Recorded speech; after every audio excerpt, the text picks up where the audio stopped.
sallallahu alaihi wasallam. A dúpẹ́ fún Ọlọ́run. Alhamdulillah. Ọba alágbára. Òní ni April 22.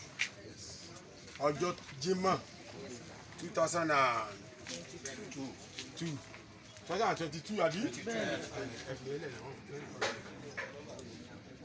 Ẹni tó jẹ́ chairman gbogbo ìlànà ní tán rẹpísẹ́ǹtì Professor Banji Akintoye ní ilẹ̀ Yorùbá, ọmọ Lukani nílùú Àkúrẹ́, tán rẹpísẹ́ǹtì gbogbo àwọn ọ̀dọ́ tán ṣiṣẹ́ takuntakun yàtọ̀ fọ́rọ̀ mídíà ìlú Àkúrẹ́ tá a wà yìí.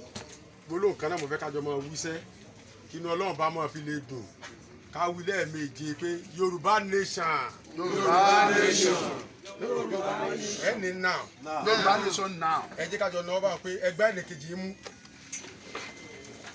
ẹ fi báàgì lọ́wọ́ lẹ́gbẹ̀ẹ́ yín kalẹ̀ káwájọ bọ́ọ̀mù káwájọ náwó sókè pé lẹ́ẹ̀mejì pé Yorùbá nation now. Yorùbá nation now. Yorùbá nation now. Yorùbá nation now.